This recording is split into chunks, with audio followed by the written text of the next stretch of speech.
ఒక కథలో ఇద్దరి కొడుకుల తెలివితేటల్ని పరీక్షించాలనుకున్న తండ్రి ఇద్దరిని కిటికీలు లేని ఒక గదిలో వేసి ఎవరు ఇందులో నుంచి తొందరగా బయటికి వస్తారో వారే తెలివైన వారు అని చెప్పి వెళ్లిపోతాడు. కాసేపటికి చిన్న కొడుకు అందులో నుంచి బయటికి వస్తాడు. తండ్రి సంతోషంతో నా చిన్నవాడే చాలా తెలివైనవాడు అని చెప్పి వెళ్లిపోతాడు.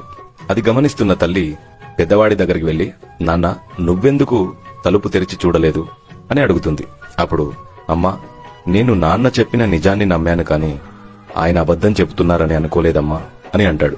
సరిగ్గా ఇలాగే మన జీవితంలో కూడా ఇంటికి పెద్దవాడు తండ్రి తర్వాత తండ్రిలా ఆలోచిస్తూ తల్లికి తోడుగా ఉంటాడు. ఎలాంటి బాధ్యతనైనా భుజాలమైన ఎత్తుకోవడానికి ఎప్పుడు తయారుగా ఉంటాడు. కుటుంబం కోసం తను ఎప్పుడూ భారం మోస్తూ తోబుట్టుల్ని సంతోషంగా చూస్తుంటాడు. తనకి ఎన్ని కోరికలున్నా వాటిని త్యాగం చేసి కుటుంబ క్షేమం కోసం పనిచేస్తూ ఉంటాడు. ఆపత్కర పరిస్థితుల్లో కూడా ఆ తండ్రి కళ్ళకి నేనున్నానని భరోసా కలిగిస్తాడు. అలాంటి పెద్దన్నయ్యకి ఈ వీడియోని షేర్ చేయండి. కొన్నిసార్లు పొగడడం కంటే గుర్తించడమే ఎంతో సంతృప్తినిస్తుంది. Thank you.